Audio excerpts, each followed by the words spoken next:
فمن أعظم يعني مواضيع الرزق اللي يهتمون فيها الناس المال والزواج. أذكر واحدة من زميلاتي مرة رحت لندن شفت بنتها هناك، وكانت بنتها الله يصلحها ويهديها ويردها ردا جميلا، متبرجة مرة، يعني الشعر والبنطلون والمكياج وشي، يعني أنا صراحة استغربت، يعني انفجعت. فقلت لها فلانة يعني شلون كذا؟ قالت عاد مجدة والله غصب عني. وفعلا بعض البنات الله يهديهم تخرج عن طور أهلها. فقالت لي مجدة والله يعني مو برضاي، لكن تعرفين البنات في ذا الوقت يعني كذا، يعني صار فيه كم وحدة من معارفهم ما شاء الله يجون لندن ويقابلون يعني من أسر مختلفة. تقصد إن الناس اللي يكونون يروحون هناك تكون أحوالهم كويسة وممكن يشوفون بعض ويتزوجون وذا. قلت لها والله يا فلانة ما يستجلب الرزق بمعصية الله، يعني رزق الإنسان نصيبه من بيتزوج وش بيجي. أنا ما أقول وحدة تحوس نفسها ولا ما تظهر في الاجتماعات الأسرية ولا يعني المناسبات الستيرة يعني وتتزين لا الإنسان يأخذ بالأسباب، لكن مو بمعصية الله. والله إلى الآن ما تزوجت بنتها، تجاوزت 40. الله كتب الله سبحانه وتعالى تستجلب نعمه بالطاعة. في المقابل والله إني أنا أعرفها، ما حد قال لي، أنا أعرفها. واحدة من زميلاتي بنتها صالحة، يعني معديها مستقيمة، عفيفة وستيرة وما شاء الله تبارك الله، يعني ولا أزكي على الله أحد، فيها صلاح.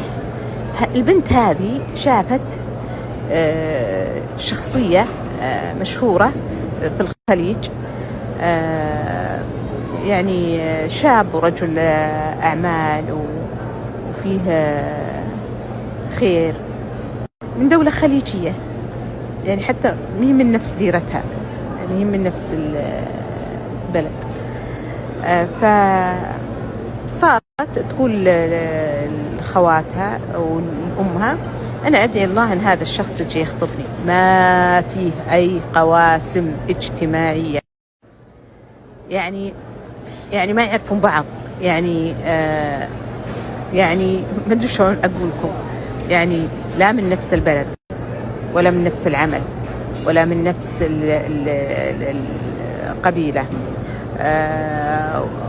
ولا في مثلا أسر هذول يعرفون هذول يعرفونها، بحيث أنهم يكونوا نهائيا ما يعرفونهم، ما عمرهم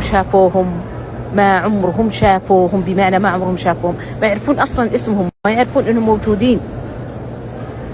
وأمها تقول وتيجي تخطب تقول لا بإذن الله تعالى آخذ ذاك الشخص. أمها عاد قالت لي مجد شوفي يعني اقنعيها تحترمت وكذا، وكلمها وتقول لي يا خالة أنا بتزوجه بإذن الله تعالى، ربي بيجيبه. قلت لها يا بنتي هو في ديرة وانت في ديرة، ما يدري انك اصلا موجودة على الكرة الارضية. قالت بس الله يعلم اني موجودة ويسمع دعائي وبيجيبه بإذن الله تعالى، بيجيبه. والله إنه جاء وإنه خطبها وإنهم تزوجوا. تقولون كيف؟ ما أقدر أذكر التفاصيل، لكن يوم أشوف لطف الله في كيف ساقه إلين وصل، أقسم بالله بدون خطابة، بدون واسطة، بدون أي أمر غير طبيعي، إلا إنها كانت تدعي وكانت موقنة بالإجابة. فأنا لما أقول كذا أقول إن الله سبحانه وتعالى كلما عظم إجلاله في قلوبنا ويقيننا بأن الرزق منه سألناه ما نشاء، إن كان فيه خير بيعطينا إياه وبيسره لنا. وبس هذه قصة صباحية، واستودعتكم الله الذي لا. فمن أعظم